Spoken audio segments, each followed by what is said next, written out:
Hello, नमस्कार नमस्कार नमस्कार।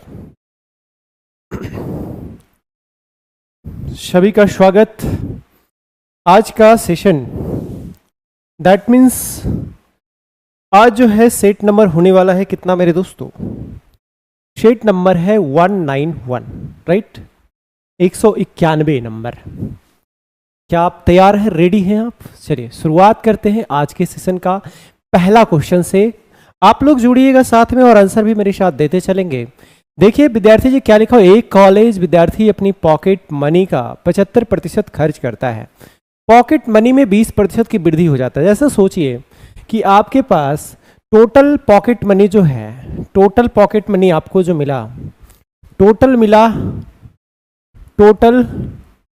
टोटल आपको 100 रुपया मिलता है। उसमें 75% आप क्या कर देते हैं, खर्च कर देते हैं। 100 का 75% यानी 75 रुपया। तो बचत कितना होता है मेरे दोस्तों? आप कहेंगे सर 25 रुपये। 100 में 75 खर्च कर दिए, बचत 25 रुपया हो गया। कह रहा है कि मनी में 20% की वृद्धि हो जाए, पॉकेट मनी में 20% का वृद्धि हो जाए। अगर पॉकेट मनी में 20% का वृद्धि हो जाएगा यानी कितना हो जाएगा, 120। और कह रहा है उसके खर्च में 15% की वृद्धि हो जाए। अब खर्च देखो है 75, उसका 15% बोला है भाई, 15% बोला है। तो 15 पचे कितना हो गया, 75। और 15 सते 75 से 105 और 7 112 यानी कि आपका बढ़ गया कितना, 11.25। तो 75 और 11 कितना होता है, 86.25 बढ़ गया। 75 का 15% 11.25। अब आप देखो 180 रुपया आपका टोटल मिल रहा था, उसमें आपने खर्च किया 86.25। तो आपको जो है कितना रुपया बच गया भाई साहब? तो आप कहेंगे सर बच गया कितना हमारा, 120 में आप 86.25 घटा दो तो ये कितना हो जाएगा, 10 से 5 गया 5, 9 से 2 गया 7, 9 से 6 गया 3, और फिर यहाँ पे 11, 8 2 10 8 3 11, यानी कि 33.75 आपका जो है बचत हुआ। पहले बचत था 25, अब हो गया इतना। ऐसा करिए ना, ऊपर नीचे 4 से गुना करके 100 बना लीजिए। ये देखिए 100 बन जाएगा तो आसान रहेगा। 5 चौके 20, 7 चौके 28 और 2 30, 4 तिहाई 12 और 3 15 और 4 तिहाई 12 और 3 कितना, 15 यही होगा। यानी पहले 100 था, अब हो गया कितना, 155, यानी 55% जो है आपका वृद्धि हुआ। या आप इसको अगर इस तरह से करते हैं तो थोड़ा हमें लगता है ज़्यादा आसान होता है। कैसे सर, कैसे कैसे कैसे? तो आप कहते कि सर देखो 25 रुपया क्या हुआ, बचत हुआ। इसका रेशो ले लीजिए, तो 4 हो जाएगा, ये 3 हो जाएगा, ये 1 हो जाएगा। 4 3 1 हो गया। अब क्या करो ना साहब, आप क्या करो ना, सब में 2 0 लगा लो। आप सब में 2 0 लगा लो। अब देख लो 400 रुपया आपका पॉकेट मनी था, 20% बढ़ गया। तो 400 का 20% 80 रुपया होता है। यानी अब आपके पास कितना हो गया, 80 रुपया। खर्च 300 रुपया था, 15% बढ़ गया यानी 45 रुपया। तो 345 हो गया। अब 380 का सामान 480 रुपया आपको मिलता है, 345 खर्च करते हैं तो बचत कितना होता है, 10 से 5 गया 5, और यहाँ पे बच गया 7, 7 से 4 गया 3, और फिर यहाँ पे कितना हो गया हमारा, ये बच गया कितना, 135। 5 5 10, 4 3 7 और 1 8 और 3 और 1 4, 135। शायद उस समय कैलकुलेशन गड़बड़ हो गया था, उस समय 55 मैंने लगा दिया था, नहीं ठीक यही है आपका। 100 से हो गया 135, यानी कितना बढ़ गया, 35 बढ़ गया। कितना से बढ़ा, 100 से बढ़ा। तो 100 से अगर 35 रुपया बढ़ा तो परसेंट में कितना इंप्रूवमेंट हुआ, 35% इस सवाल का आंसर आएगा। 35% इस सवाल का आंसर आएगा। उस समय शायद कैलकुलेशन मिरर हुआ। तो इस तरह से आप कैलकुलेट करेंगे तो आपका ज्यादा आसान रहेगा। ठीक है, आंसर इसका 35% है। ये टेस्ट कहाँ मिलेगा? ये टेस्ट आपको मिलेगा platform by Naveen Kumar app पे मिल जाएगा आपको। ठीक है, आ जाइए। देखिए क्वेश्चन नंबर 20 अगर देखते हैं तो P और क्यूब क्रमशः बिंदु A से बिंदु B तक एक ही समय पर 32 किलोमीटर पर आवर की चाल से और 40 किलोमीटर पर आवर की चाल से चलना शुरू करते हैं। यदि यात्रा को तय करने में P Q से 15 मिनट अधिक समय लेता है। देखो आपसे डिस्टेंस पूछा है, मान लो कि कोई दूरी है, दूरी को एक, ये जो डिस्टेंस है, एक चल रहा है कितना, 32 के स्पीड से, और एक चल रहा है हमारा 40 के स्पीड से। ठीक, तो यहां पे 32 के स्पीड से चलेंगे तो हमारा टाइम बराबर क्या होता है, डिस्टेंस अपॉन स्पीड। टाइम बराबर क्या होता है, डिस्टेंस अपॉन स्पीड। एक 32 के स्पीड से चल रहा है, एक 40 के स्पीड से चल रहा है, तो दोनों को जो है अंतर टाइम का कितना हो रहा है, 15 मिनट का। मिनट को आवर में बदलने के लिए 60 से आप क्या करते हैं, डिवाइड, यानी 1 बटे क्या हो जाता है, 4। 1/4। आप चाहे तो यहां देखो 4 कॉमन निकाल लीजिए, तो ये 10 हो गया, ये 8 हो गया, ठीक। तो एलसीएम अगर लीजिएगा तो ये 40 हो जाएगा। फिर ये आपका हो जाएगा कितना, 5D, 8×5 = 40 और ये 4D बराबर कितना हो गया, 1। तो ये 5D में से 4D चला गया, यानी D बराबर कितना हो जाएगा आपका, 40। 40 इस सवाल का आंसर हो जाएगा। ठीक है साजन, ओके। आरती कुमारी, आगे बढ़े। एक पंसारी ने 40 रुपए प्रति किलोग्राम मूल्य वाली 50 रुपए प्रति किलोग्राम चीनी खरीदी। देखो आपने क्या किया, 50 केजी चीनी खरीदा, कितना के रेट पे, 40 रुपए पर केजी के हिसाब से। 40 रुपए पर केजी के हिसाब से आपने 50 केजी चीनी खरीदा। फिर आपने क्या किया, 30 रुपए पर केजी के हिसाब से 70 केजी आपने चीनी खरीदा है। 30 रुपए पर केजी के हिसाब से, ओके। रिजल्ट नहीं आया अभी तक।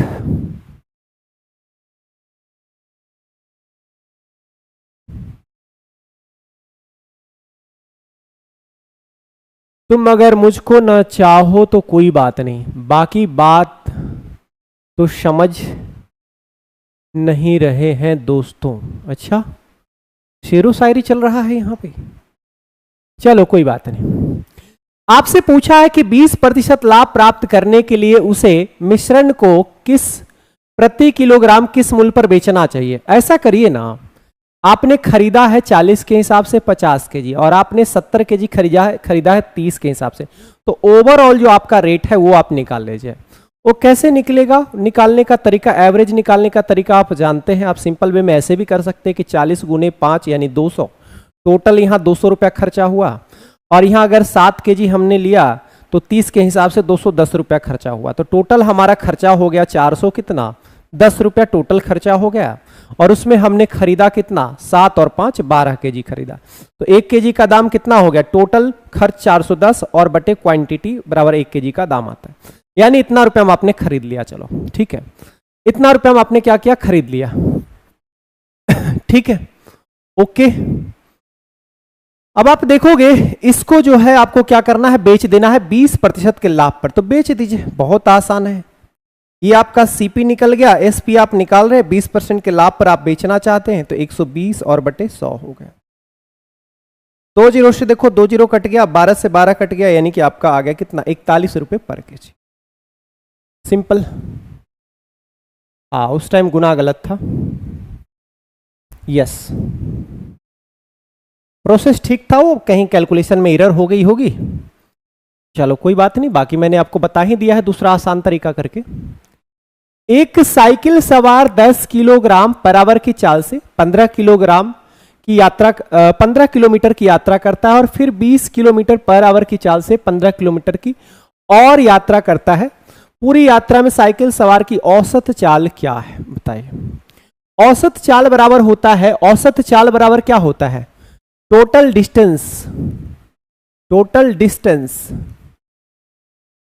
डिस्टेंस और बटे टोटल टाइम, यही होता है ना। एवरेज स्पीड बराबर, आप कहेंगे हाँ जी सर, तो वहां पे कितना गया भाई साहब, 15 किलोमीटर गया, और फिर एक बार और कितना गया, 15 किलोमीटर गया, ये टोटल डिस्टेंस हो गया। बट अगर टोटल टाइम निकालते तो टाइम बराबर क्या होता है, डिस्टेंस और अपॉन स्पीड होता है। तो देखो आपने 15 किलोमीटर गया कितना के स्पीड से, 10 के स्पीड से, ठीक है। और फिर आपने जो है 15 किलोमीटर एक और गया कितना का स्पीड से, 20 के स्पीड से, तो आपका कितना टाइम निकल गया, देख लो यहां से।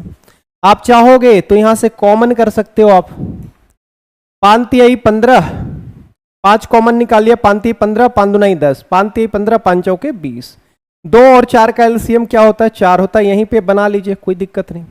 3×2 6 और 6 और 3 कितना हो गया, 9, और 9 बटे क्या हो गया भाई साहब, 4 हो गया। तो हमारा टोटल टाइम आया 9/4, 4 कहां चला जाएगा ऊपर, 15 दुनाई 30, 30 गुने 4 और बटे 9, 4 तिहाई 12, या आप इसे काट लो आप इससे, 3 तिहाई 9, तो ये आपका आ गया कितना 40/3, 13.33%, 13.33 किलोमीटर पर आवर आ जाएगा।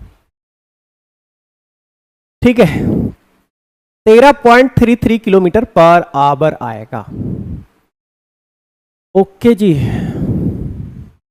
अब आप चाहो इसको कि सर इसको एक और तरीका बताओ, तो मैं आपको एक और तरीका बताता हूं। हटाओ इसको, ये तो सिंपल हो गया। आपका जो डिस्टेंस है, आपने 15 किलोमीटर फर्स्ट टाइम तय किया, 15 किलोमीटर, और फिर दूसरे बार भी आपने कितना तय किया, 15 किलोमीटर तय किया। ओके, और स्पीड आपका कितना है, पहला स्पीड है आपका 10 किलोमीटर पर आवर और दूसरा स्पीड है 20 किलोमीटर पर आवर। आप ऐसा करो, इसका रेशियो ले लो, इसका रेशियो क्या हो गया, 1 रेशियो क्या हो गया 1। अब ये देखो कि ये हमारा जो स्पीड है 10 और 20, 10-20 से कटने वाला नंबर क्या 20। अब आप क्या कर लो, सभी जगह 20 से आप गुना कर लो, 20 से गुना कर लो। तो हमने 15 के जगह हमने क्या ले लिया 20। रेशियो नहीं बदलना चाहिए, रेशियो 1 है, अभी भी 1:1 है, खत्म बात हो गया। टोटल डिस्टेंस 20 और 20 कितना हो गया 40, बटे टोटल टाइम। यहां 20 किलोमीटर 10 के स्पीड से जा रहे हैं तो यहां टाइम लगेगा 2 घंटा, यहां 20 किलोमीटर 20 के स्पीड से जा रहे हैं तो टाइम लगेगा 1 घंटा। तो 40 और बटे कितना हो गया 3, यानी कि 13.33 सवाल का आंसर है ऑप्शन नंबर ए। इस तरह से आप करेंगे तो जो है आपका क्वेश्चन ऐसे ही बन जाएगा दोस्तों। ठीक है, चलिए अगला सवाल। 25 सेब 250 में खरीदे। अगर 25 सेब 250 में खरीदे भाई साहब, तो एक सेब कितना में खरीदे, 25 सेब अगर 250 में खरीदे तो एक सेब 10 रुपया में खरीदे। एक सेब का दाम कितना रुपया हो गया, एक सेब का दाम कितना रुपया हो गया 10 रुपया हो गया। एक सेब का दाम 10 रुपया खरीदे आपने, और 30 सेब 390 में बेचे, मतलब एक सेब आप कितना में बेच रहे, 13 में बेच रहे हैं। आपने खरीदा 10 में, और अब आप एक जो है बेच रहे हैं 13 में, बेच रहे हैं 13 में। तो आपसे पूछा है कि कितने प्रतिशत का लाभ होगा। ये 10 के जगह आप 100 बना लो, तो यहां 100 बनाओगे तो यहां 130, 100 का सामान 130 में बेचे तो कितने का लाभ हुआ भाई साहब, 30 का लाभ हुआ। 100 पे 30 का लाभ होता है तो उतना ही परसेंट होता है, यानी आपका जो है कितना परसेंट हो जाएगा 30%। 30%। 100 का सामान अगर आपने 130 में बेच दिया, यानी कि कितना 30 रुपया ज्यादा में बेचा, 100 पे 30 रुपया की कमाई हुई, 100 पे 30 रुपया की कमाई हुई, परसेंट के लिए 100, 30% आपका आंसर है। तो 100 पे जितना भी इंक्रीज रहेगा उतना ही परसेंट रहेगा, तो इतना करने की जरूरत नहीं है। चलिए अगला सवाल। ई का हो रहा है भाई, ई का हो रहा है।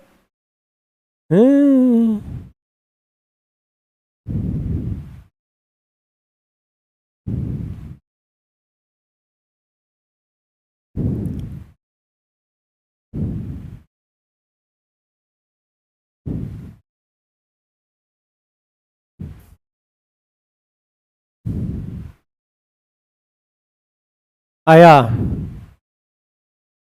चलिए 18,000 की धनराशि अर्धवार्षिक रूप से संयोजित होता है 20% की वार्षिक ब्याज दर पर, कितने वर्ष में इतना हो जाता है। देखो इसको आप करने के लिए जब भी ऐसा सवाल आता है, आप कुछ मत करिए भाई साहब, अमाउंट को ऊपर लिखिए और प्रिंसिपल को नीचे लिख दिए। अब इसमें जो कॉमन निकलता है उसको निकाल दीजिए, जो कॉमन निकल रहा है ना उसको निकाल दो। आप कहोगे जी सर निकाल देते कॉमन, कोई बात नहीं।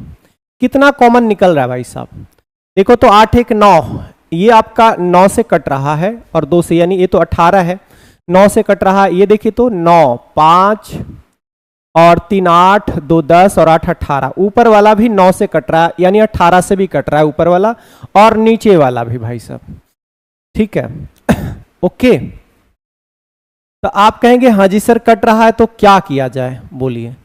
काट देते हैं। आप चाहो तो 18 से काट लो, 18 एकम 18 और 5 18 और 5 कितना होता है जी 23 होता है। 18 4 22, 18 5 23। फिर आप 18 से भाग लगाओगे, 18 तिहाई 54, बचा कितना 5, फिर 18 तिहाई 54, फिर ये, यानी कि आपका जो कट गया साहब ये 1331 टाइम में कटा और नीचे कितना है आपका 1000 है। अब आप देखो तो ये है क्या, तो सर ये आपका 11 और ये 10 का क्यूब है साहब, क्यूब है। अब यहां जो आपका पावर में आएगा, पावर में जितना आएगा वही आपका टाइम होगा, वही टाइम होगा टाइम। तो टाइम हमारा 3 आ गया, लेकिन यहां पे अर्धवार्षिक है। अगर अर्धवार्षिक है ना तो इस 3 में आपको 2 से भाग लगाना पड़ेगा। ये 3 का 2-2 साइकिल करना पड़ेगा, हर साल का 2-2 साइकिल करना पड़ेगा। तो ये कितना हो जाएगा 3/2 हो जाएगा। और 3/2 का मतलब कितना हो गया, ऑप्शन नंबर 3/2 का मतलब हो गया ऑप्शन नंबर कितना भाई साहब बताइए, हैं ऑप्शन नंबर डी। बस इतना ही काम करना है इसमें, ठीक है। चलिए आइए ये सवाल देखें। इस सवाल में कहा गया है कि 1200 है कुल संख्या, जिसमें BCA और BSc और BSc पढ़ने वाले विद्यार्थियों की संख्या के बीच का अनुपात क्या है। ओके, BCA कहां है, BCA 12% है और BSc कितना है, BSc कितना है 18% है, ये है ना। तो आप ये कट गया, 6 तिहाई 18 और 6 दूनी 12, यानी क्या आ जाएगा 2:3। ठीक है जी।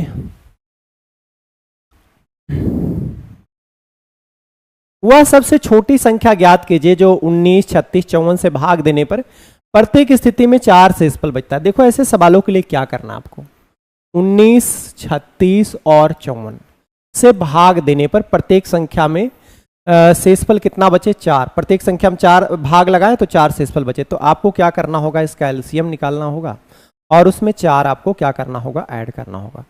आपको एलसीएम निकालकर 4 क्या करना होगा, ऐड करना होगा। लेकिन आप देख लो, आप जरा देखो, समझो मेरे दीवानो, देखो जरा, अगर मैं 4 घटा दूं तो हमारा एलसीएम बच जाएगा। आप बोलोगे हाँ जी सर, और एलसीएम जो होगा वो सभी से कट जाएगा।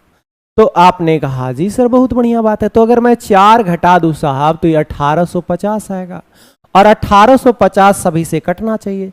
सभी से कटने का मतलब देखो यहाँ 36 है, 36 का मतलब 9 चौके 36, यानी जो संख्या 36 से कटेगा वो 9 से भी कटेगा और 4 से भी कटेगा। आप पहले ही देख लो ये संख्या आपका 4 से तो नहीं कटता, क्योंकि 4 के लिए लास्ट 2 डिजिट कटता है, या 9 से चेक कर लीजिए, 8 1 9 से भी चेक करते तो ये नहीं कटता हुआ पाया जा रहा है। अब देखो सर यहाँ पे अगर आप 4 माइनस करते हो तो 21 और 72 में से 4 माइनस करोगे तो कितना हो जाएगा 68 हो गया। देखो तो 6 8 और 1 9, 6 और 2 8, ये भी 9 से नहीं कटता।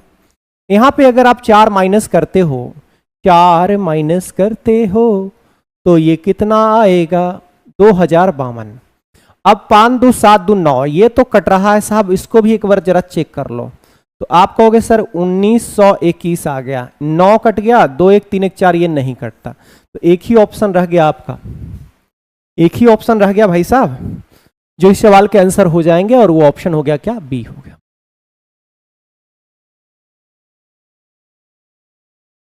ठीक है, एक कक्षा में 48 विद्यार्थी है, एक कक्षा में 48 विद्यार्थी है, 48 विद्यार्थी है, ठीक है। उनका औसत कितना है 48 किलोग्राम है। अब देख लो, एक कक्षा में टोटल नंबर ऑफ स्टूडेंट कितना है, 48 स्टूडेंट है टोटल आपके हैं 48, ठीक। उनका औसत भार 48 किलोग्राम है, और इसका एवरेज जो है वो कितना है 48 है। एवरेज कितना है 48 है। जब एक विद्यार्थी कक्षा छोड़ देता है, एक विद्यार्थी ऐसा है जो कक्षा छोड़कर जाना चाहता है, तो औसत भार में 200 ग्राम कमी हो जाती है। औसत भार में क्या हो जाता है, 200 ग्राम की कमी हो जाती है। तो कक्षा छोड़ने वाले विद्यार्थियों का भार क्या होगा, ये आपसे पूछा गया है। बताइए, ये आपसे पूछा गया है, कैसे करेंगे आप, बोलिए।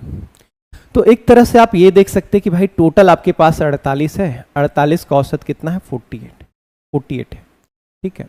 एक आपके जो है कक्षा छोड़कर जाना चाह रहे हैं, तो कक्षा छोड़कर जब जा रहा है तो 200 ग्राम की क्या हो रही है, कमी। अगर एवरेज में कमी हो रहा है, समझो बात को, अगर एवरेज में क्या हो रहा है, कमी हो रहा है, तो इसका मतलब है कि जो गया है वो औसत से ज्यादा बड़ा रहा होगा।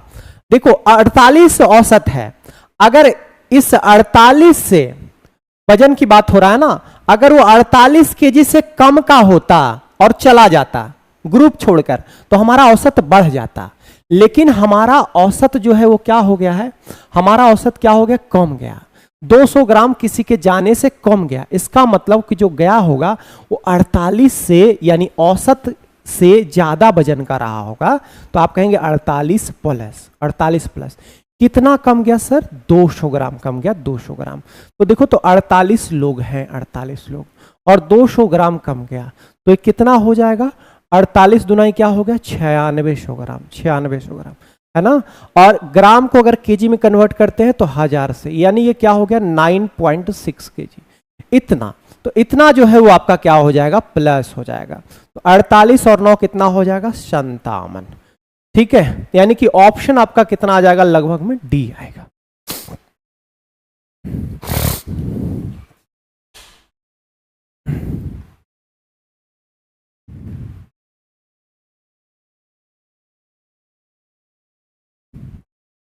चलिए अगला सवाल।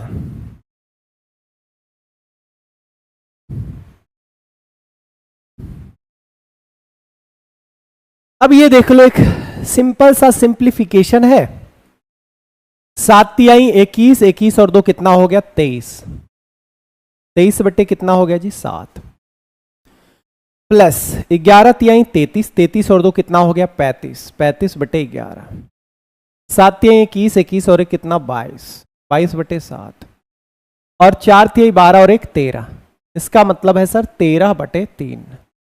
अगर डिवाइड को गुना में ले जाते हो तो ये उल्टा हो जाता है, 3 बटे क्या हो जाता है, 13, 3 बटे क्या हो जाता है, 13 हो जाता है, 3 बटे 13 हो जाता है। आप कहोगे हाँ जी सर हो जाता है, बहुत अच्छी बात है। अब आप ये देख लो साहब, कोई कटता पिटता है तो काट लो, 11 से ये कटेगा 2 बार में, कट गया, ओके।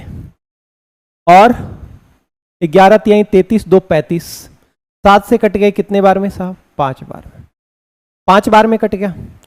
तो यहां पे बच गया हमारा 23 और बटे कितना, 7, और प्लस 5 दुनाई 10, 10 तिहाई 30, और 30 बटे कितना हो गया, 13। अगर आप इसका एलसीएम लेंगे तो 13 और 7 का एलसीएम कितना होता है, 91 होता है। तो 7 से 91 13 बार में, 13 तिहाई क्या होता है, 39, और 13 दुनाई 26, 26 और 3 यानी 29। यहां से देखोगे 13 सते 91, 7 तिहाई 210, ये हो गया। इसको अगर जोड़ेंगे भाई साहब तो ये कितना हो जाएगा, 9, 9 1 10, 2 2 4 और 1 5, और बटे 91। अब इसको अगर भाग लगाइएगा आप तो कितने बार में लग जाएगा, बताइए। 9 पचे 45, 9 6 54, ज्यादा हो जाता है, 9 पचे 45, 5 बार में लगाएंगे, 5 और 9 पचे 45, 5 बार में भाई साहब अगर लगाए आप तो इधर 45 45 और 9 54 हो गया, 54। तो 54 बच गया हमारा, 54 और बटे 91 हो गया, 54 बटे क्या हो गया, 91। ऑप्शन नंबर क्या हो गया, बी। ठीक है, ऑप्शन नंबर भाई साहब क्या होगा, बी होगा। चलिए ये देख लो क्या है, 3 संख्या है और इसका अनुपात दे रखा है, उनके वर्गों का योग दे रखा है। तो भाई साहब जब भी वर्ग की बात आ रही है ना तो आप इसको सेपरेट कर लो। तो ये 5x हो गया, ये 2x हो गया और ये 7x हो गया, तीनों को मैंने सेपरेट कर लिया। अब इसका योग 5 का स्क्वायर क्या हो गया, 25x स्क्वायर, वर्गों का योग, 2 का स्क्वायर 4x स्क्वायर, और 7 का स्क्वायर कितना, 49x स्क्वायर, ये हो गया। और इसका जो है वर्गों का योग कितना है, 3 8 और 2 2 है, यही है ना। 25 और 4 कितना हो गया, 29, 29 और ये कितना 9 9 18 4 2 6 और 1 7 यानी 78x²। यही हो गया ना। 9 4 13 13 और 5 18 4 2 6 और 1 7 3 8 2 और 2। अब यहां से अगर आप भाग लगाते हैं तो देखिए कटना चाहिए, कितने बार में कटेगा। अगर 78 से भाग लगाएंगे तो 7 पचे 35, 8 पचे 40 और 7 पचे 35 और 4 49 यानी कि 4 बार में लगेगा। 4 बार में, 4 बार में हो गया 8 चौके 32 और 7 चौके 28, 28 और 3 कितना हो गया 31। तो ये 0 हो गया, 8 से 1 गया 7 और फिर ये 2। फिर आप करोगे सर 9 8 72 9 7 63, 9 बार में कटेगा यानी 49 बार में ये आपका कट रहा है। इससे x² बराबर अगर 49 हो गया तो x बराबर कितना हो जाएगा साहब 7 हो जाएगा। आपसे पूछा है बड़ी संख्या क्या है, तो बड़ी संख्या आपके पास ये है, तो 7 गुने 7 यानी क्या होगा 49 इस सवाल का आंसर है।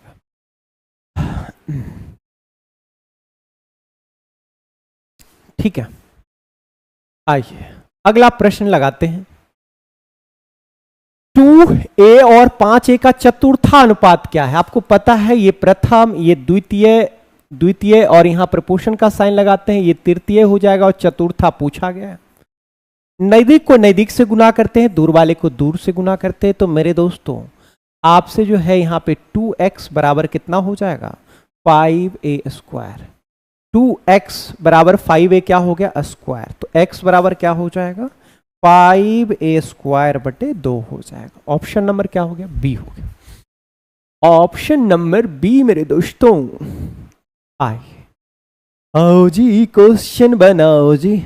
ये देखो मोहन एक काम को 24 दिन में, मोहन भैया है हमारे पास, मोहन जी हैं मोहन, और मोहन जो है ना वो 24 दिन में काम को कर देते हैं। उसने 6 दिन तक काम किया और फिर काम छोड़ दिया। अच्छा, मोहन एक काम को 24 दिन में कर सकते हैं, लेकिन उन्होंने क्या काम किया 6 दिन तक काम किए और फिर काम छोड़ दिए। इसके बाद सोहन ने शेष काम को 21 दिन में पूरा किए। अच्छा, ऐसा कहा गया तो इस क्वेश्चन को हम ऐसे ना ऐसे करके बनाएंगे। देखो मोहन जो है 24 दिन में काम को खत्म कर सकता था, लेकिन 6 दिन तक काम किया। मोहन भैया 6 दिन तक काम किए तो 24 दिन में कर सकते थे, 6 दिन कर लिए यानी 18 दिन का काम बाकी रह गया। मोहन जो है बचे हुए काम को 18 दिन में कर सकता था, लेकिन उसी काम को सोहन ने कितने दिन में किया 21 दिन में किया, 21 दिन में। इससे क्या होगा दोनों का एफिशिएंसी मिल जाएगा। देखो 3 कॉमन है तो ये 6 हो गया और ये 7 हो गया।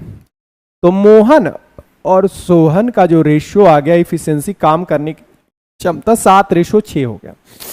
अब आप ही बताओ कि मोहन एक दिन में अगर 7 काम करता है और मोहन 24 दिन में काम को खत्म कर रहा था, तो टोटल काम कितना रहा होगा 24 गुने 7 रहा होगा। और यही टोटल काम मोहन और सोहन मिलकर कितना दिन में करेगा, तो मोहन और सोहन दोनों मिल जाएगा तो एक दिन में 7 और 6 13 काम करेगा। तो टोटल टाइम कितना लग जाएगा, टोटल टाइम जो लगेगा वो 24 गुने 7 टोटल काम और बटे काम इतना है और एक दिन का काम कितना है 13 है। ठीक है, तो यहां से कितना हो गया 24 17 60 से 168 और बटे 13 हो गया। 13 एकम 13 बचा कितना भाई 3, फिर 13 दुनाई 26 और 12 यही आ जाएगा आपका। ठीक है,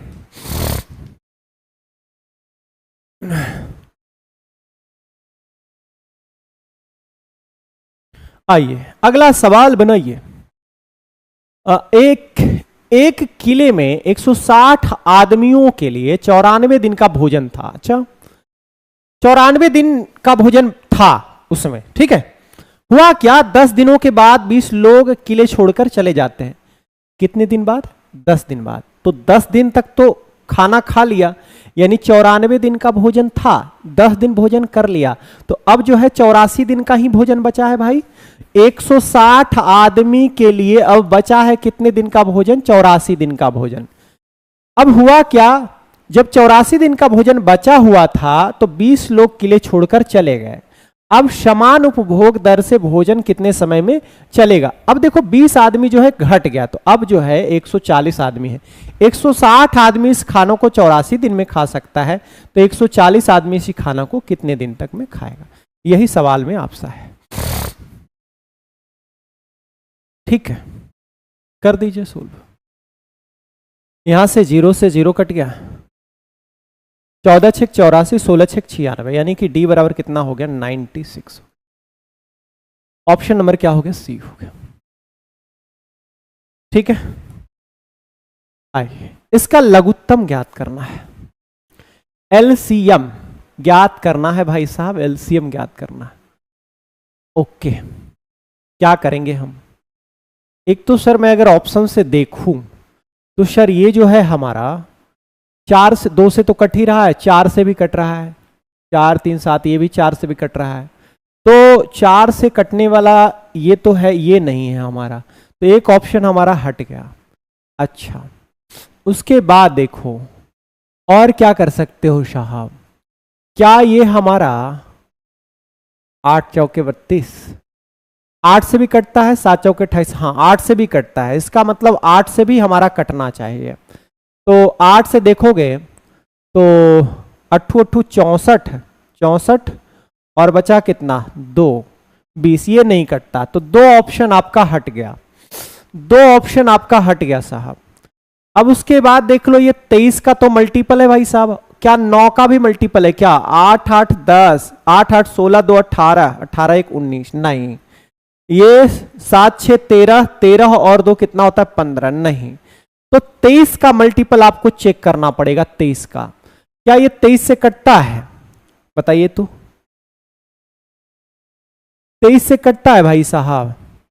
आप कहेंगे सर 23 से ऐसा करते हैं ना कि ये 276 है, 276 के टेबल में ये देखिए तो 264, ये 644 आता है कि नहीं, तो आप कहेंगे सर अगर मैं इसको 2 बार लगाऊंगा तो भी नहीं आएगा, 3 बार लगाएंगे तो भी नहीं आएगा, 4 बार लगाएंगे तो भी नहीं आएगा, 6 चौके 24, 7 चौके 28, 2 30, 4 दूनी 8 3 11, नहीं आएगा, तो हमारा ये भी ऑप्शन नहीं होगा, यानी हमारा ऑप्शन क्या हो जाएगा, डी इस सवाल का ऑप्शन होगा, डी। अनुमान लगा के मैंने इस सवाल का आंसर किया हूं।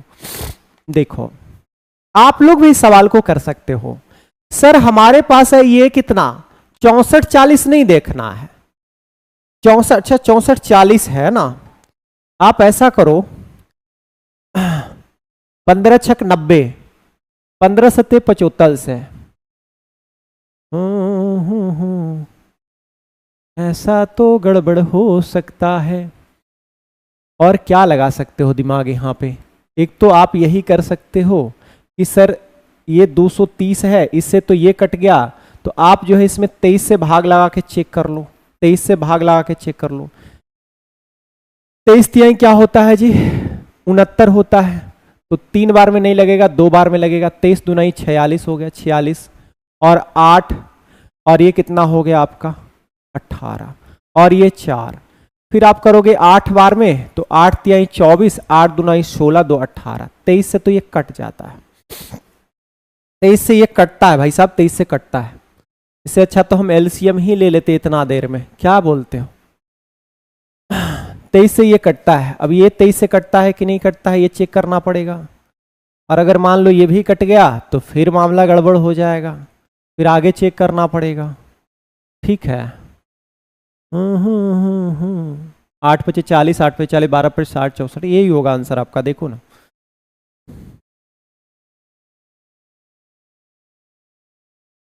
23 से लगाइए कितने बार में, 8 बार में लगा दें, 8 बार में 8 तिहाई कितना हो गया 24 और 8 दूनाई 16 और 2 कितना 18, 63 84 होता है, ये 1 हो गया 1 हो गया और ये 2 हो गया, 23 चौक 72 से 23 से ये भी कट जा रहा है, तो आप जो है यहां पे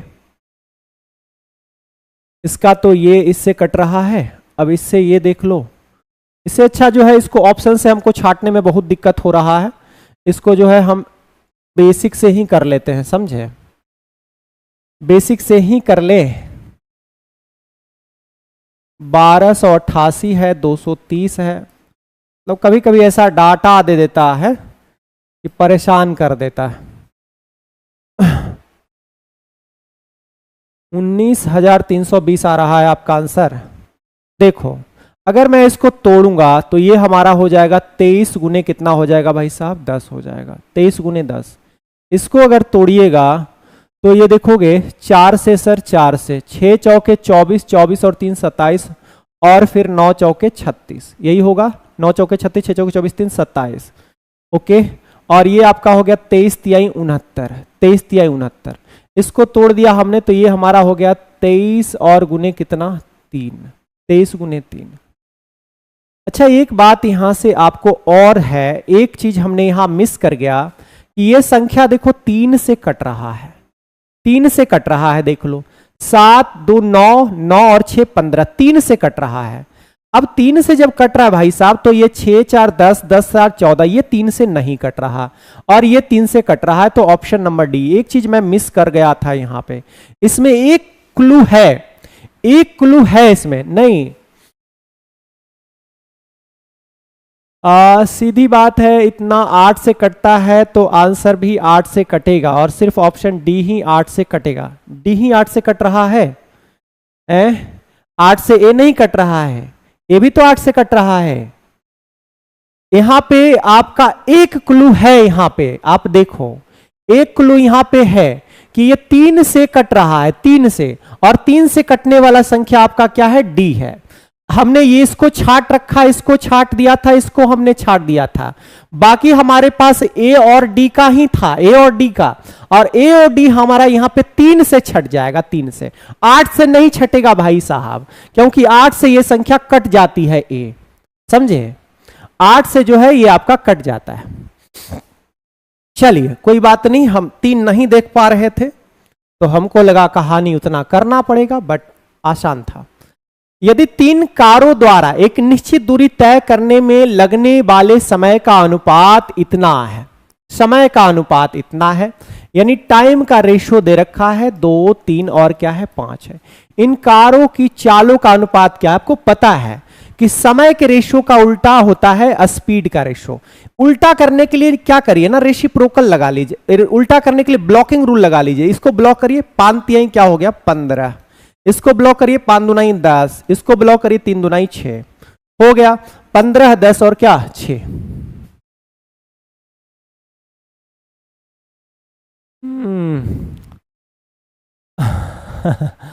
अच्छा ये बात है, आपको ऐसा लगता है?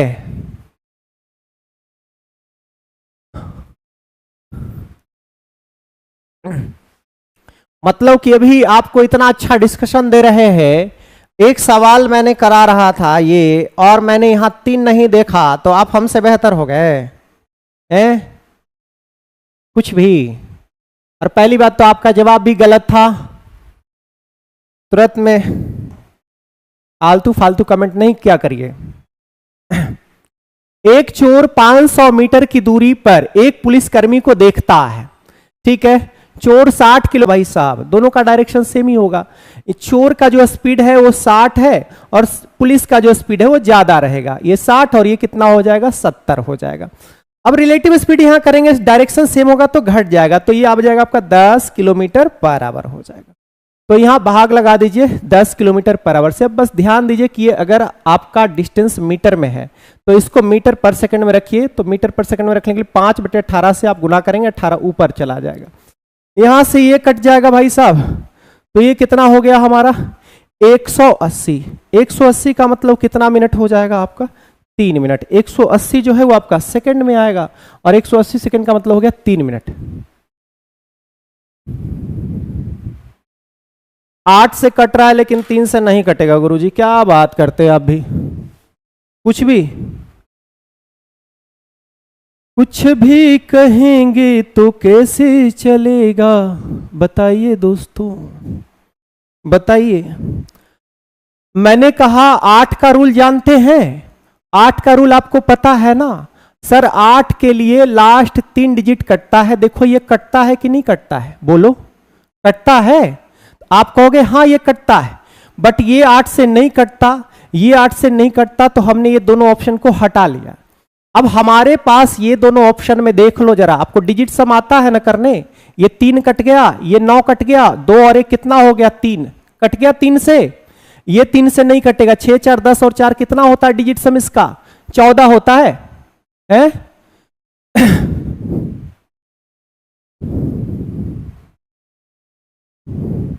ये 276 3 से कट रहा था ना, यानी एलसीएम का फैक्टर 3 तो होगा।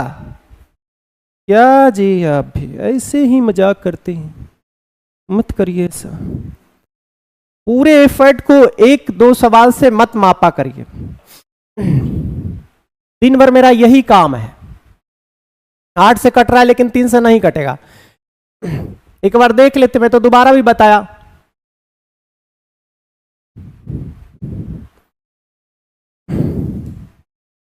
एक समूह के 25 विद्यार्थियों का औसत वजन कितना है? 14 है। अब 25 विद्यार्थी है, इसका औसत वजन कितना है भाई साहब? 14 वर्ष है।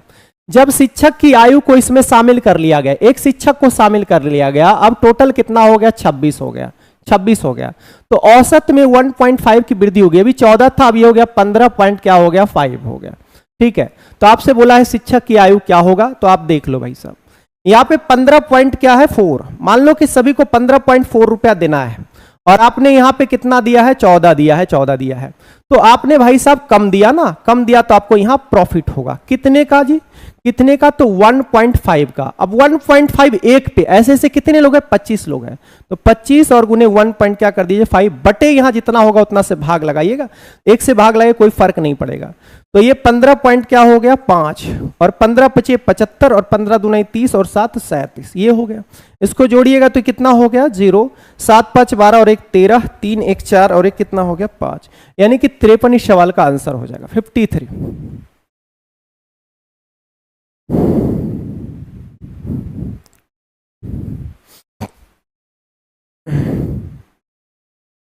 एक बेलनाकार बर्तन के आधार का व्यास 30 सेंटीमीटर है। एक बेलनाकार बर्तन के आधार का व्यास 30 सेंटीमीटर है भाई साहब। अगर व्यास 30 सेंटीमीटर है तो रेडियस कितना होगा? 15 सेंटीमीटर। और इसकी जो है ऊंचाई कितना दे रखा है? ऊंचाई आपका 56 दे रखा है। वक्र पृष्ठ का क्षेत्रफल क्या होता है? वक्र पृष्ठ का क्षेत्रफल बराबर होता है जी कर्व्ड सरफेस एरिया बराबर 2 पाई आर एच। 2 पाई आर और एच, यही होता है क्या? आप बोलेंगे हाँ जी सर यही होता है। इससे कटेगा भाई साहब ये 8 बार में। आप बताओ 22 दुनाई क्या हो गया? 44 और 15 और ठीक क्या होता है? 20 से 12 चौके क्या हो गया? 48 और 12 चौके 48, 48 और 4 कितना हो गया? 52। यानी आपका आंसर कितना होगा? ए होगा। ठीक है क्या? हाँ हाँ, कितना क्वेश्चन और है देख लेते हैं। बस 2-3 है।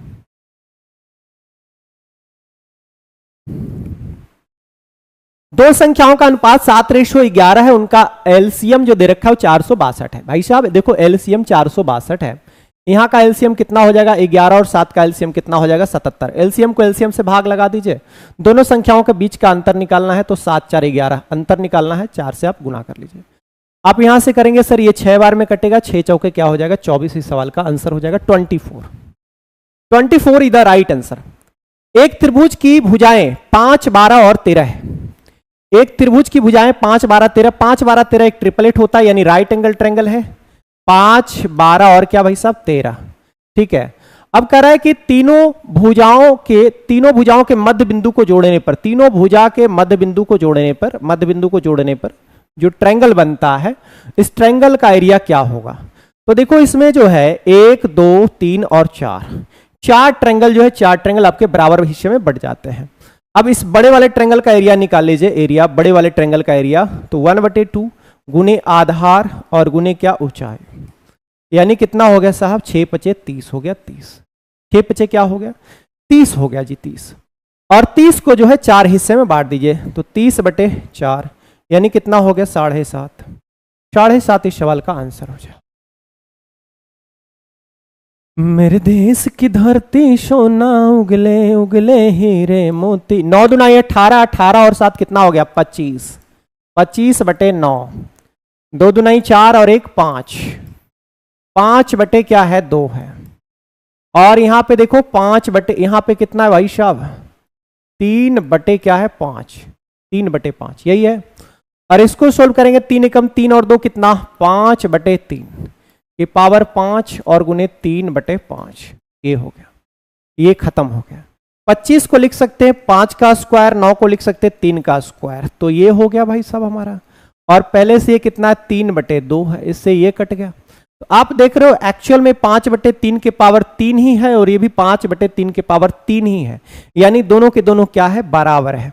पहला व्यंजक दूसरे से छोटा है, पहला व्यंजक दूसरे से बड़ा है। एक दिन दिए गए दोनों व्यंजक की तुलना नहीं की जा सकती, दोनों व्यंजक क्या है, समान है। ऑप्शन नंबर क्या हो गया, डी हो गया भाई साहब। बताइए, तो ये हो गया जी खत्म भैया जी। आप लोग जो है ना क्या ही बोले, सीने पे सवार रहते, तुरंत कमेंट मारने के लिए तैयार रहते हैं, तुरंत हमसे बेहतर टीचर बन जाते हैं फटाक से। अरे बनिएगा, पहले पढ़ाइएगा ना, पता चलेगा।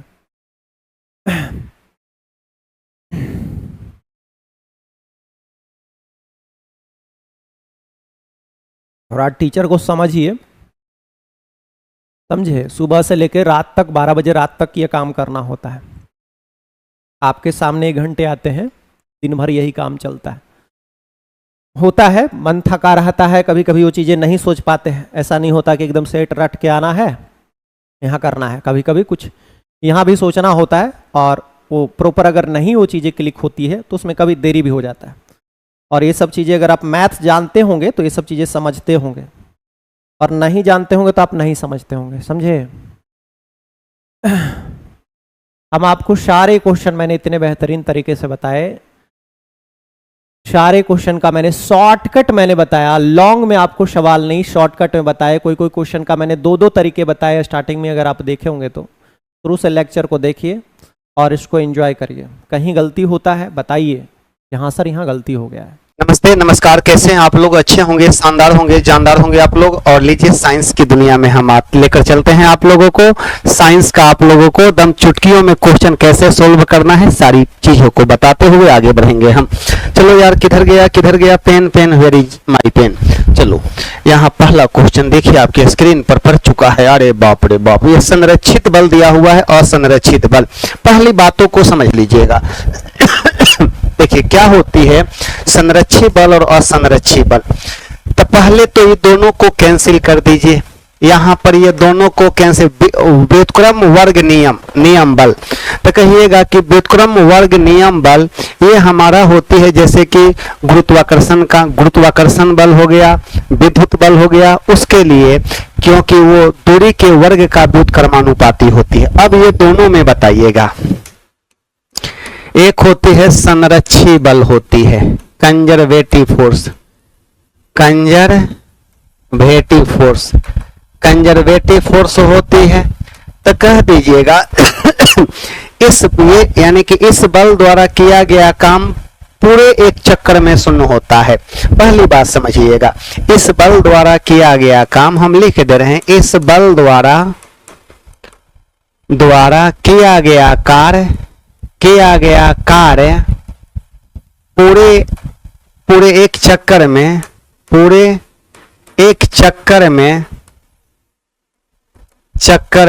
शून्य होता है, पूरे एक चक्कर में शून्य होता है। ये कह दीजिएगा ना कि यह वस्तु के प्रारंभिक और अंतिम बिंदु पर निर्भर करती है। यह वस्तु के प्रारंभिक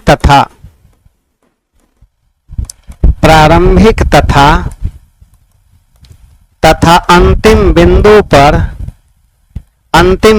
पर निर्भर करती है। अब लो भाई मेरे, यह जोड़ा में पाई जाती है। हम सब कहानियां लिख दे रहे हैं। यह जोड़ा में माने पेयर में पाई जाती है, पेयर में पाई जाती है। और याद रखेंगे, इसके अंतर्गत आने वाला एग्जाम्पल जो होती है हमारा विद्युत बल होती है, चुंबकीय बल होती है। यहाँ पर हम लोग कह देते हैं गुरुत्वाकर्षण बल होती है, गुरुत्व बल होती है, फोर्स ऑफ ग्रेविटी, गुरुत्व बल होती है, स्प्रिंग फोर्स होती है, इत्यादि कर दीजिएगा। तो कह दीजिएगा यहाँ पर क्या हो गया सर, ये तो देख लिए आप लोग। यहाँ पर मस्त क्वेश्चन है सर ये। अब एक होती है असंरक्षी बल। असंरक्षी बल के लिए हम लोग लिख रहे हैं, कह दीजिएगा ना, असंरक्षी बल में कहिएगा कि यह रास्ता पर निर्भर करती है, रास्ता पर निर्भर करती है, यह विरोध प्रकट करती है, तो कहिएगा यह विरोध प्रकट करती है। चलिए ये बातें आप लोग कह दीजिएगा, यह विरोध प्रकट करती है। इस बल द्वारा किया गया कार्य पूरे एक चक्कर में शून्य नहीं होता है। इस बल द्वारा किया गया कार्य पूरे एक चक्कर में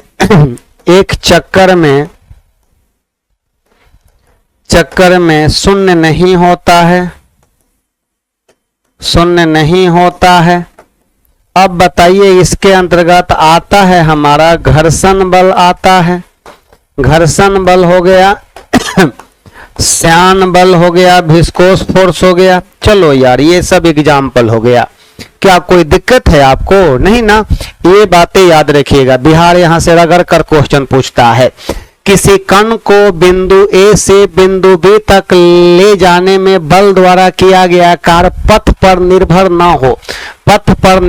हो, रास्ता पर निर्भर नहीं हो, तो कह दीजिएगा कि प्रारंभिक और अंतिम बिंदु पर निर्भर करती है, रास्ता पर यह निर्भर नहीं करती है। तो ये हमारा किस में आती है? संरक्षी बल में आती है। हो गया, आंसर हो गया, जजमेंट हो गई हमारी यहां से। लीजिए आगे बढ़ जाते हैं। 23 नंबर सवाल में आइएगा। कह कि यदि एक सरल लोलक कर देना, यदि एक सरल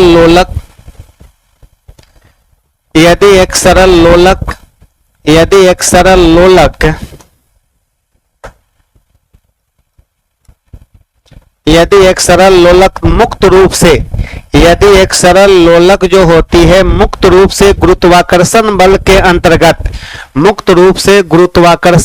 के अंतर्गत नीचे गिर रहा है, मुक्त रूप से कहने का मतलब यह हो गया कि सर मुक्त रूप से आपका गुरुत्वाकर्षण बल के अंतर्गत नीचे गिर रहा है, तो उसका आवर्त काल क्या होगा? तो लोलक का जो आवर्त काल होती है, लोलक का आवर्त काल जो होती है, टाइम पीरियड जो होती है, टी बराबर होती है 2 पाई रूट अंडर एल बटा जी होती है। एल बटा जी हो गया। तो अब बताइएगा स्वतंत्रता पूर्वक माने कि मुक्त रूप से गुरुत्वाकर्षण बल के अंतर्गत नीचे गिर रहा है, तो यहाँ जी का मान अगर 0 होती है, जी का मान 0 हो तो बताइए जी बराबर 0 हो तो टी का मान जो हो जाएगा अनंत हो जाएगा, इन्फिनाइट हो जाएगा। तो लो भाई यहाँ आवर्त काल का वैल्यू कितना हो जाएगा? तो कहिएगा अनंत हो जाएगी, क्योंकि मुक्त रूप से गुरुत्वाकर्षण बल के अंतर्गत गिर रहा है, माने जी का मान 0 हो गया। जी का मान क्या हो गया? यहाँ पर 0 हो गया। यहाँ पर नो आंसर हो गया हमारे प्रश्न का सही जवाब अनंत हो जाएगी। लीजिए अब एक बात बताइएगा। भौतिक राशियां जिनके मात्रक समान हैं, भौतिक राशियां जिनके मात्रक जो है ना, जिनके मात्रक समान हैं, तो बताइएगा। तो यहाँ पर बल का मात्रक जो होती है, बल का हमारा होती है केजी मीटर सेकेंड माइनस 2, और यही हमारा होता है किसके? तो कहिएगा न्यूटन के बराबर। कार्य का होती है हमारा जूल के बराबर, चाहे केजी मीटर का स्क्वायर सेकेंड का माइनस 2 हो गया। दाब का और प्रतिबल का दोनों का मात्रक होती है पास्कल होती है, माने कि न्यूटन बटा मीटर का स्क्वायर, न्यूटन बटा मीटर का स्क्वायर। इसका भी होती है न्यूटन बटा मीटर का स्क्वायर। दाब का होती है न्यूटन बटा मीटर का स्क्वायर। आयतन का होता है मीटर क्यूब। ये बताइएगा दाब का होता है न्यूटन बटा मीटर का स्क्वायर। ये होती है यूनिटलेस, UNIT यूनिटलेस होती है ये। चलो भाई मेरे, तो हमारे प्रश्न का सही जवाब बी नंबर आ रहा है। कितना नंबर आ रहा है? बी नंबर ऑप्शन सही आ रहा है। सही जवाब हो गया हमारा कितना नंबर? बी नंबर ऑप्शन हमारे प्रश्न का सही जवाब आ रहा है। आगे बढ़ जाना। ये मस्त क्वेश्चन है। समानांतर क्रम में जुड़े दो प्रतिरोध तारक, दो प्रतिरोध तारों का तुल्य प्रतिरोध है, इसका इक्विवेलेंट रेसिस्टेंस इतना दिया हुआ है। जब एक तार टूट जाता है तो एक तार का प्रतिरोध 2 ओम हो जाता है, टूटे हुए तार का प्रतिरोध क्या होगा? सुनिए, दुइये को तार जुड़ा हुआ है, यानी कि 1/Rp बराबर हो गया 1/R1 प्लस 1/R2। और सवाल में हमारा Rp का मान दिया हुआ है, Rp का मान 6/5 दिया हुआ है। और एगो कब, जब दोनों पैरेलल में जुड़ा हुआ है तब, अगर एगो तार टूट जाता है तो दूसरे का प्रतिरोध 2 ओम रह जाता है, तो टूटे हुए तार का प्रतिरोध क्या होगा? ऑप्शन के आधार पर भी बना सकते हैं, ऐसे भी बना सकते हैं। तो लो भाई, यहाँ 1 बटा कह दीजिएगा 6/5 बराबर 1 यहाँ पर एगो का मान हम शुरू वाला का दे देते हैं 2 और प्लस 1/R2 कर दीजिएगा। तो इसको कह दीजिएगा 5/6 बराबर 1/2 प्लस 1/R2। अब यहाँ लिख दीजिएगा 5/6 माइनस 1/2 बराबर 1/R2। और यहाँ पर हो जाएगा 6 और 5 माइनस द्वितीय 6 3 बराबर 1/R2। तो यहाँ पर कह देना है भाई मेरे, कह दीजिएगा कि 2/6 बराबर 1/R2 हो जाएगा। तो यहाँ से निकाल देंगे कि सर यहाँ से हमारा R2 का मान हमारा 3 ओम आ जाएगा। यही आंसर बन गया। चलिए, है कोई ऑप्शन? हाँ सर जी है, ऑप्शन नंबर डी हमारे प्रश्न का सही जवाब हो जाएगी। एक बात बताइएगा, प्रतिरोधों को जब पैरेलल में कनेक्ट किया जाता है तो उसका समतुल्य प्रतिरोध इसी सूत्र से निकाला जाता है। 1/Rp बराबर 1/R1 plus 1/R2 plus 1/R3 plus dot dot dot dot dot करते चले जाते हैं। अच्छा सवाल था ये। लीजिए आगे बढ़ जाते हैं। कैम्बियम, कैम्बियम की बात करते हैं। कैम्बियम जो होती है मेनली फाउंड, कैम्बियम मुख्यतः किन पौधों में पाई जाती है? मोनोकोटिलिडनस प्लांट में कि डाइकोटिलिडनस प्लांट में? डाइकोटिलिडनस प्लांट की मतलब होती है जैसे कि हमारा हो गया इसमें आपका, यानी कि डाइकोटिलिडनस प्लांट में हमारा आ जाएगा जैसे कि आपका यहाँ पर समझ लीजिए सर क्या क्या, चना हो जाएगा, आपका चना हो जाएगा, यहाँ पर हमारा मटर हो जाएगा, चना मटर हो जाएगा, अरहर हो जाएगा, अरहर हो जाएगा इत्यादि। ये सब डाइकोटिलिडनस प्लांट होती है। और कैम्बियम इसी का इन किन पौधों में पाई जाती है? तो जनरली ये डाइकोटिलिडनस प्लांट में ये पाई जाती है। किस में पाई जाती है? डाइकोटिलिडनस प्लांट में, माने कि इसमें द्विबीजपत्री पौधों में पाई जाती है, जिसमें बीज पत्र 2 गो होते हैं। बीज पत्र किसमें होते हैं? 2 गो होते हैं। ये लीजिए, लिटमस अम्ल क्षार सूचक प्राप्त होती है। ये लिटमस पेपर जो होती है ना, ये जो होती है रोसेला नामक लाइकेन से प्राप्त किया जाता है। कहिएगा, रोसेला नामक लाइकेन से प्राप्त किया जाता है। और ये बता दीजिएगा, लाइकेन जो है हमारा प्राकृतिक सूचक में आता है। किस में आता है? प्राकृतिक सूचक के अंतर्गत आता है। जीवाणु से, लाइकेन से, विषाणु से, तो कहिएगा लाइकेन से प्राप्त किया जाता है। उसका नाम क्या है? रोसेला नामक लाइकेन से प्राप्त किया जाता है। रोसेला नामक लाइकेन से प्राप्त किया जाता है। तो बताइएगा, रोसेला नामक लाइकेन से प्राप्त किया जाता है। कौन हमारा आपका लाइकेन? रोसेला नामक लाइकेन से। सुन लीजिए मेरी बात, लेमिनेरिया जो होती है रोसेला नामक लाइकेन से। लिटमस विलियन जो होती है रोसेला नामक लाइकेन से प्राप्त किया जाता है। ये तो बातें हो गई हमारा यहाँ पर। चलो भाई, एकदम हो गया, मस्त बातें यहाँ पर। लिटमस रोसेला नामक लाइकेन से प्राप्त किया जाता है। चलिए 27 का यहाँ कौन भाई हमारे योद्धा हैं? तो सही बातें हैं सर। हाँ, प्राकृतिक सूचक के अंतर्गत आती है। थैलोफाइटा समूह के आपका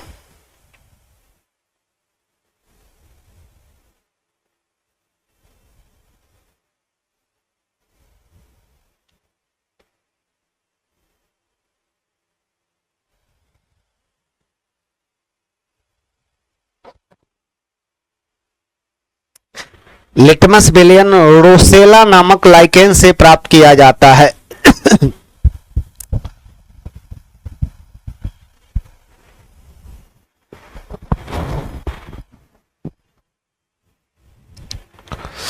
चलिए, तो हो तो गया यहां पर हमारा।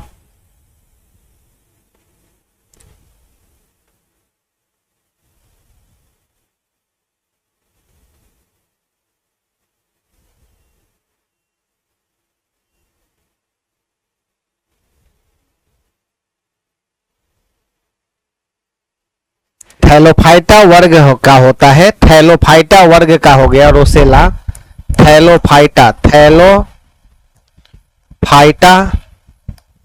समूह, थैलोफाइटा समूह होती है लाइकेन। लीजिए आगे बढ़ जाते हैं। शुष्क बर्फ की बात करते हैं तो ठोस कार्बन डाइऑक्साइड को शुष्क बर्फ कहा जाता है। इसकी मुलाकात 3 नंबर से कर देते हैं। लो भाई, इसकी मुलाकात 3 नंबर से। जीन थेरेपी, रक्त रोगों का उपचार करने के, रक्त रोगों के उपचार के लिए 4 नंबर से। क्रायोनिक्स, क्रायोनिक्स की बात करते हैं, पुनः जीवित करने हेतु जीवित पिंडों का जन्म किया जाता है, आपका जन्म, यहाँ 2 नंबर से। कोबाल्ट 60 का उपयोग कैंसर के उपचार में किया जाता है, 1 नंबर। 3 4 2 1, 3 वाला तो ऑप्शन एक वो है, 3 4 2 1 हो गया आंसर हमारा। तब बताइएगा, शुष्क आपका कार्बन डाइऑक्साइड को शुष्क बर्फ के नाम से जानते हैं। आपका ठोस कार्बन डाइऑक्साइड को, ठोस CO2 को, ठोस CO2 बराबर होती है शुष्क बर्फ कहा जाता है। इसी को शुष्क बर्फ के नाम से जाना जाता है। एक बार बनाइएगा, कार्बन आपका कोबाल्ट के समस्थानिक CO60 का उपयोग कैंसर के उपचार में किया जाता है। आगे बढ़ जाते हैं। मानव का समान श्वसन दर क्या होती है? मानव का समान श्वसन दर की बात करते हैं। आपका नॉर्मल ब्रीथिंग रेट की बात करते हैं। ब्रीथिंग में हमारा इंस्पायरेशन और एक्सपायरेशन दोनों आती है। सुनिए, BREATHING, ब्रीथिंग में हमारा दोनों आती है। ब्रीथिंग में हमारा इंस्पायरेशन और प्लस एक्सपायरेशन दोनों आते हैं। एक्सपायरेशन, इंस्पायरेशन और एक्सपायरेशन दोनों आती है। इंस्पायरेशन में अगर कह दिया जाए तो नाइट्रोजन बराबर 78%, ऑक्सीजन की बात करते हैं तो लगभग 21%, और कार्बन डाइऑक्साइड की बात करेंगे तो 0.03%, और एक्सपायरेशन में हम लोगों का नाइट्रोजन यूज नहीं होती है 78%। ये बताइए ऑक्सीजन में कमी आ जाती है लगभग 17%, और ये बताइएगा CO2 में वृद्धि हो जाती है तो लगभग 4.03% होती है, उतना इसमें ऐड हो जाती है। तो यही तो बातें हैं। और ये सांस लेने 1 मिनट में हम लोग कितना बार सांस लेते और छोड़ते हैं, माने ब्रीथिंग में दोनों आ जाएगा। तो बताइएगा 15 से 18 प्रति मिनट कह दीजिएगा। 15 से कितना? 18 प्रति मिनट। और यही बच्चों में, नवजात शिशुओं में ज्यादा होती है। चाहे क्रोध के समय अगर आप ऊंचाई पर जा रहे हैं तो उस समय रेट ऑफ ब्रीथिंग बढ़ जाती है, ठीक ना। तब बताइएगा रेट ऑफ ब्रीथिंग बढ़ जाती है, वो साइज ऑफ एनिमल पर भी निर्भर करता है। एनिमल का साइज छोटा होती है तो रेट ऑफ ब्रीथिंग ज्यादा होती है। ये भी आप समझ सकते हैं यहां से। लीजिए, मियादी ज्वर में शरीर का, मियादी ज्वर माने कि टाइफाइड की बात किया जा रहा है। टाइफाइड, TYPHOID, टाइफाइड में, इसमें हम लोग कह देंगे कि प्रभावित अंग इसमें कौन आती है, तो इसमें आंत आ जाती है। क्या होती है? आंत आती है। ये बताइएगा, इसके लिए टेस्ट जो होती है विडाल टेस्ट। कौन टेस्ट होती है? विडाल टेस्ट होती है। इसके लिए विडाल टेस्ट किया जाता है। टेस्ट, विडाल टेस्ट होती है। तो इसमें प्रभावित अंग कौन है? हमारा आंत हो गया। पकवास है, ये बोलिएगा छोटी आंत का हिस्सा होती है। छोटी आंत का कहिएगा पार्ट होती है, हिस्सा होती है, छोटी आंत का हिस्सा होती है। ये लीवर की बात करते हैं, यकृत, तो कहिएगा जॉन्डिस में ये प्रभावित होती है। जॉन्डिस में कहिएगा JAUN, जॉन्डिस में, पीलिया में,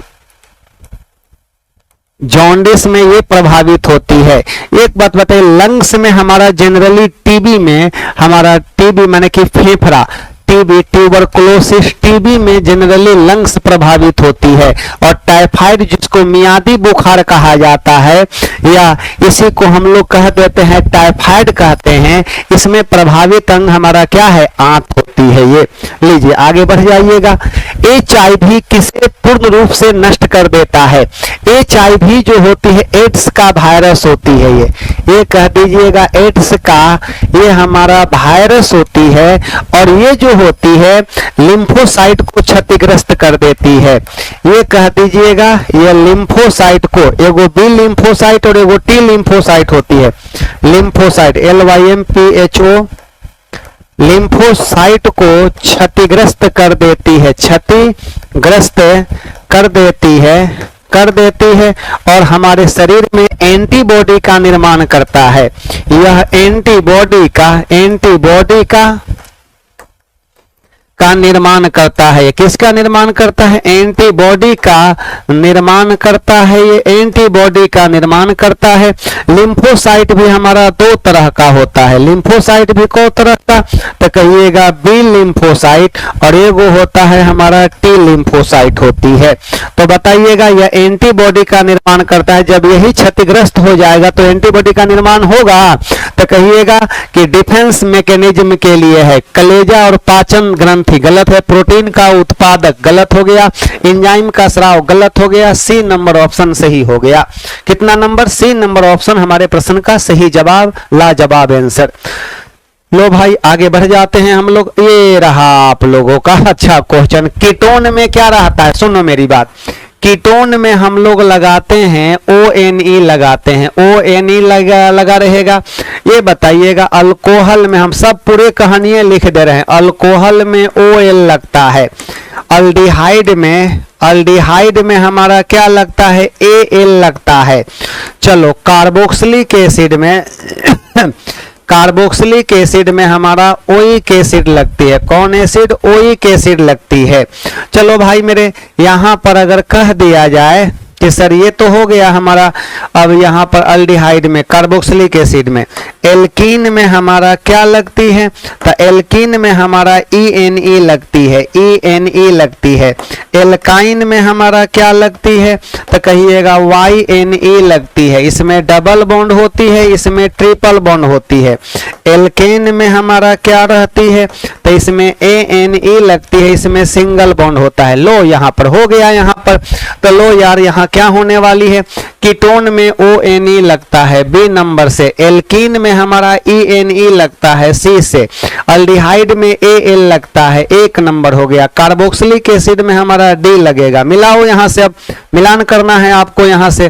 तो बताओ यहाँ से मेरे भाई कौन हो जाएगा? तो BCAD एक नंबर आंसर सही हो गया। आगे बढ़ जाइएगा। विद्युत वाहक बल को शुद्ध मापन के लिए सर्वश्रेष्ठ यंत्र कौन होती है? विद्युत वाहक बल यानी EMF की बात करते हैं। तो एक बात बताइएगा, EMF जो होती है विद्युत वाहक बल होती है, और इसका जो मेजरमेंट किया जाता है वोल्ट मीटर से किया जाता है। वोल्ट मीटर का संकेत हमारा यही होती है प्लस और माइनस। ये बताइएगा ये वोल्ट मीटर को परिपथ में पैरेलल कनेक्ट की जाती है, पैरेलल समूहित की जाती है, समूहित की जाती है, पैरेलल समूहित की जाती है। इसका प्रतिरोध जो होता है उच्च होता है। पैरेलल में कनेक्ट की जाती है इसको वोल्टमीटर। कहिएगा कि जिस पात्र में इलेक्ट्रोलाइसिस की क्रिया होती है, इलेक्ट्रोलाइसिस की क्रिया जिस पात्र में होती है, कहिएगा इलेक्ट्रोलाइसिस की क्रिया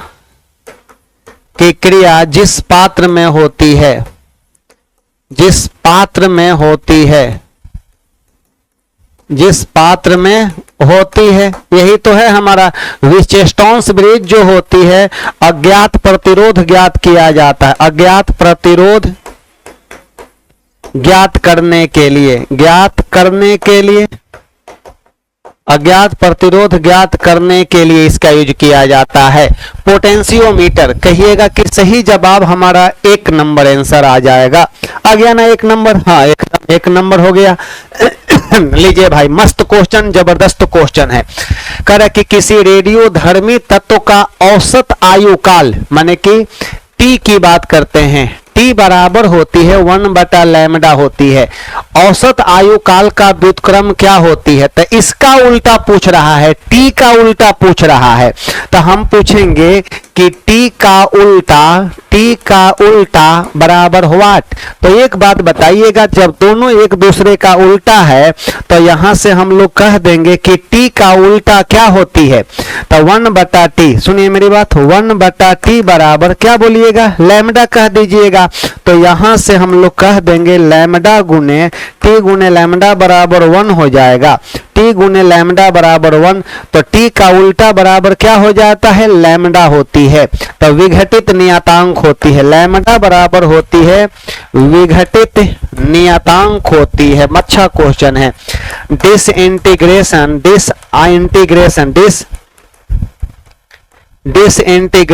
कांस्टेंट होती है, डिसइंटीग्रेशन कांस्टेंट होती है। तो लो भाई मेरे, एकदम सही जवाब। अर्ध आयु काल क्या होती है?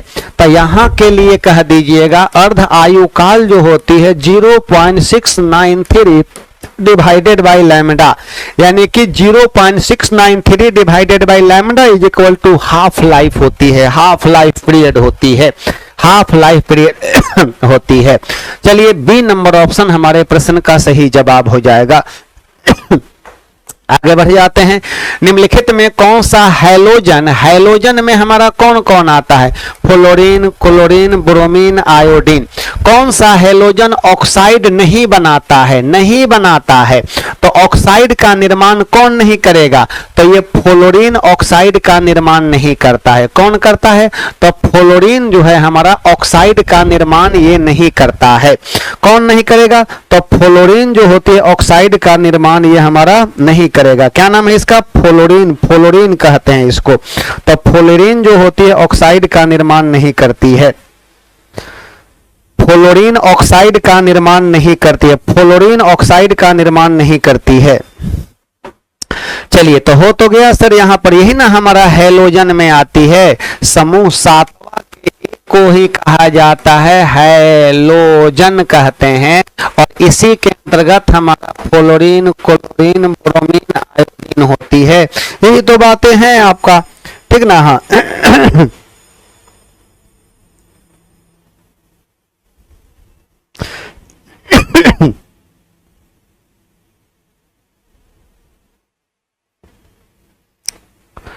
फ्लोरीन ऑक्साइड का निर्माण नहीं करती है। लीजिए आगे बढ़ जाते हैं। अब लीजिए 83 नंबर का सवाल का सही जवाब बताइए आप लोग।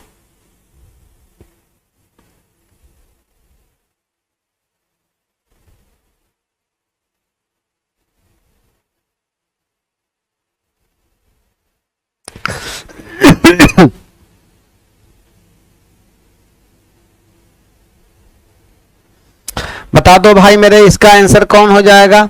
इसका बता देना है भाई मेरे, यहां पर फटाफट बतला दो यहां पर कौन सा होगा हमारा। कह कि सामान्य रूप से रोटी कवक ब्रेड मोल्ड की बात करते हैं।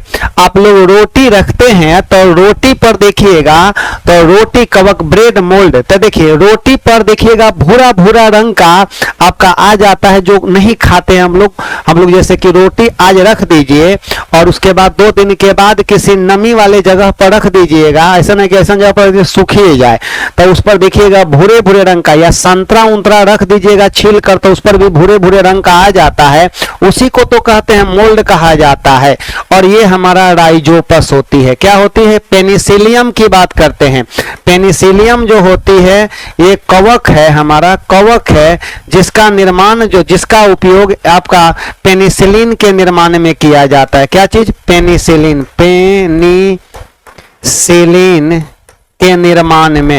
पेनिसिलिन के निर्माण में किया जाता है। और ये हमारा एंटीबायोटिक है, हमारा BIOTIC एंटीबायोटिक के अंतर्गत आता है।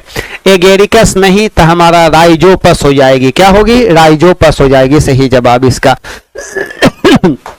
लीजिए सर, हीमो कहिएगा, हीमोफाइलस हीमोफिलस की बात किया जाए, influenza lives in haemophilus influenza जो होती है नाक में और गले में उपस्थित होगा, नाक में और गले में होती है, नोज एंड थ्रोट में होती है। ये हृदय में कि आंत में कि आमाशय में, तो कहिएगा नोज और थ्रोट में होती है। नोज और कहां पर? थ्रोट में होती है, नाक और गले में होती है। आगे बढ़ जाइएगा। हमारे दांत पर पनपते जीवाणु कौन सा पदार्थ उत्पन्न कर दांतों में धब्बे बनाते हैं? तो हमारे दांत पर पनपते जीवाणु कौन सा पदार्थ उत्पन्न कर, तो वो जो पदार्थ उत्पन्न करता है वही है हमारा डेक्स्ट्रंस। क्या नाम है? डेक्स्ट्रन नाम है, डेक्स्ट्रन। एक बात बताइए, उसका नाम है डेक्स्ट्रन। क्या नाम है इसका? डेक्स्ट्रन नाम है। दांत का अधिकांश भाग डेंटाइन बनाता है, पहले समझ लो। यहां पर दांत का अधिकांश भाग जो होती है डेंटाइन बनाता है, DENTINE, डेंटाइन बनाता है, डेंटाइन बनाता है। दांत का अधिकांश भाग डेंटाइन बनाता है। और ये जो होती है इनामेल से इनामेल का कवरिंग, इनामेल का कवरिंग होती है, कवरिंग, इनामेल का कवरिंग होता है, इनामेल का कवरिंग होती है। और इनामेल जो होती है मानव शरीर का सबसे कड़ा पार्ट होती है, सबसे कड़ा भाग होती है, सबसे हार्ड पार्ट होती है, सबसे कड़ा भाग, सबसे कड़ा पार्ट होती है, कड़ा भाग होती है हमारा, जिसका नाम क्या है? हमारा इनामेल होती है। और ये कैल्शियम फॉस्फेट का बना होता है, CA3PO4 का होल ट्वाइस का बना होता है, इसका बना होता है। चलो भाई, हम इसका पूरी कहानी आप लोगों को लिख दिए। इनामेल के कारण ही दांतों का रंग उजला होता है, लेकिन टूथपेस्ट का रंग का उजला, टूथपेस्ट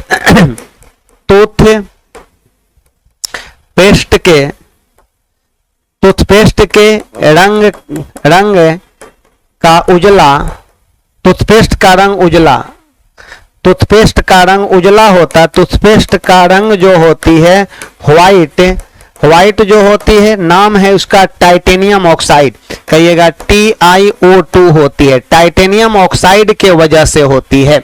टूथपेस्ट का रंग व्हाइट होती है, टाइटेनियम ऑक्साइड की वजह से होती है ये। लो भाई आगे बढ़ जाते हैं हम लोग अब। ओरल रिहाइड्रेशन विलियन, ORS पीते हैं ना, तो कहिएगा कि ज्यादा जब पैखाना हो जाए, वोमिटिंग हो जाए, जिसको हम लोग डायरिया कहते हैं। क्या बोलते हैं? डायरिया कहते हैं। दस्त डायरिया होती है, तब हम लोगों को ORS का घोल दिया जाता है। टाइफाइड में दिया जाता है तो नहीं सर, टाइफाइड में हमारा जो होती है ना, विडाल टेस्ट करवाई जाती है, दूषित भोजन दूषित पानी पीने से होती है ये। कैंसर की बात करते हैं तो भाई कैंसर का तो कर्क रोग होती है, अंकोलॉजी, इसका हमारा जीन जो होते हैं अंकोजीन, ONCOGENE, अंकोजीन के कारण होती है, अंकोजीन होती है। कैंसर का जीन अंकोजीन कहलाती है। एक आदर्श गैस की, सर गए कि हैं सर? अंकोजीन की बात करते हैं। इधर देखो, इधर कर देखिए, करवाओ, इधर से करो ना। एक आदर्श गैस की बात करते हैं, आइडियल गैस की बात करते हैं। आइडियल गैस, तो आदर्श गैस की बात कहा जा रहा है। तो आइडियल गैस जो होती है PV बराबर होती है nRT होती है, PV बराबर nRT। इसको बंद कर देना पहले, ये छोटू बंद कर जाना। नहीं हो गया है, मेरा ज्यादा नहीं है। एक आदर्श गैस की आंतरिक ऊर्जा निर्भर करती है, एक आदर्श गैस की आंतरिक ऊर्जा निर्भर करती है। किस पर निर्भर करती है भाई मेरे? तो एक कह दीजिएगा, एक आदर्श गैस की आंतरिक ऊर्जा जो होती है ना, निर्भर करती है दाब पर कि आयतन पर कि ताप पर, तो कहिएगा ये तापमान पर निर्भर करती है। PV बराबर nRT, इसी को कहते हैं आदर्श गैस समीकरण। आदर्श गैस समीकरण कहा जाता है। आदर्श गैस समीकरण PV बराबर क्या होती है? nRT होती है। क्या है भाई मेरे? सेट कहाँ मिलेगा? नवीन कुमार जी का कहना है, हमारे योद्धा का। लीजिए 99 का कितना आ गया भाई मेरे, तो 99 का सी नंबर। कौन सा कथन सत्य है, which of the following statement is true. ध्वनि सीधी रेखा में गमन करती है, ध्वनि सीधी रेखा में गमन करती है, गलत है कि सही है।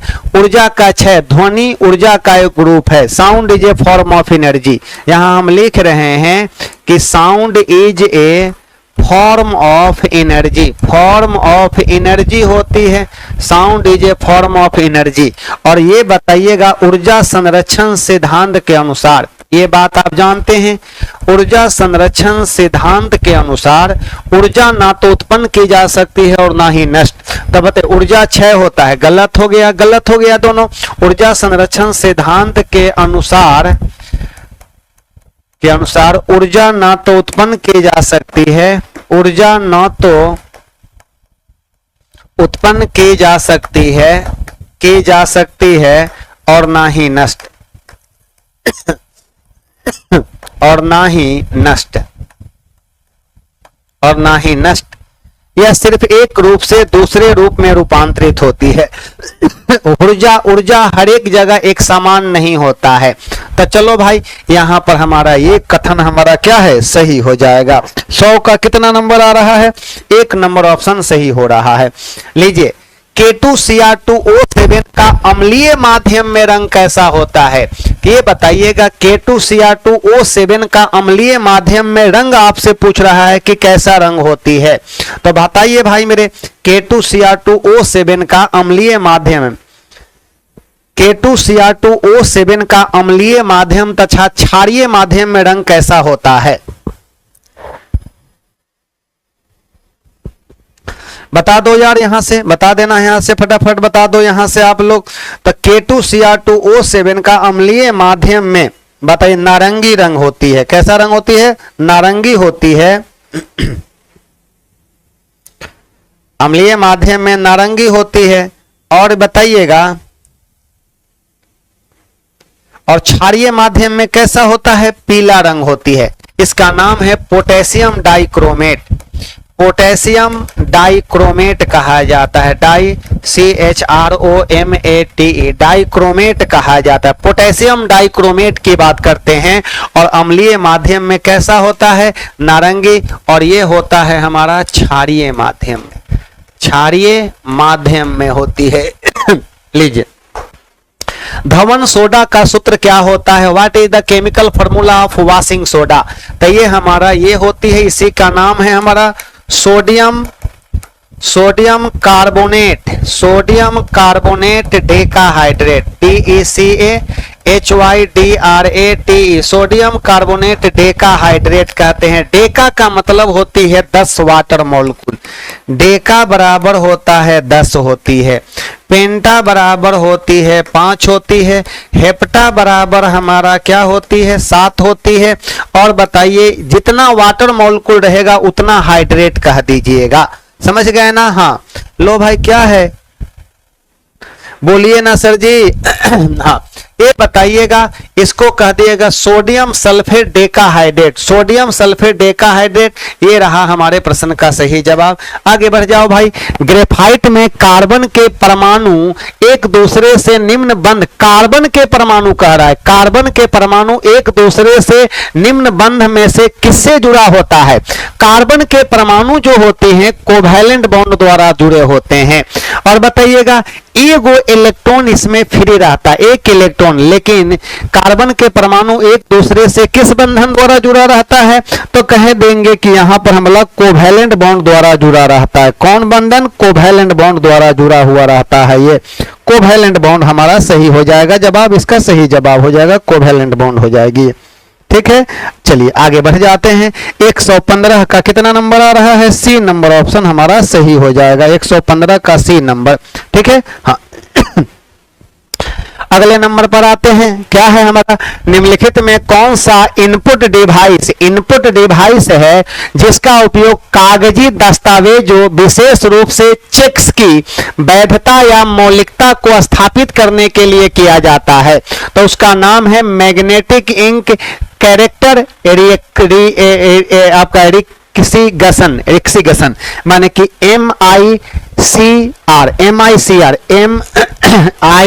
MICR होती है, MICR होती है, MICR। ये डी नंबर ऑप्शन सही करना है, डी नंबर ऑप्शन हमारा सही जवाब हो जाएगा। 129 का कितना नंबर? डी नंबर हो गया। कंप्यूटर का सवाल था ये, आज की आखिरी सवाल हमारा ये रहा। कंप्यूटर प्रोग्रामिंग में वायरस का आपका सही पूर्ण रूप क्या होती है? वायरस का पूछ रहा है, वायरस का प्रोग्रामिंग में वायरस का सही पूर्ण रूप आपसे पूछा जा रहा है कि क्या होती है, तो बता दीजिएगा। वायरस का पूछ रहा है तो कहिएगा वाइटल इंटरचेंज रिजल्ट। इंटरचेंज नहीं सर, गलत हो गया आपका, रिजल्ट भी गलत हो गया आपका, ये भी गलत हो गया, ये भी गलत हो गया। चलो यार, यहां पर हमारा गलत हो गया, ये हमारा गलत हो गया यहां से यहां तक। वाइटल इंफॉर्मेशन रिसोर्सेस अंडर आपका SEIZE हो गया, ये रहा हमारे प्रश्न का सही जवाब हो गया। Okay, thank you sir, thank you. कैसा लगा एक बार जरूर कमेंट सेक्शन में दीजिएगा। साइंस के प्रति कैसा आप लोगों को किस तरह का सेशन लगा। Okay, thank you sir, thank you.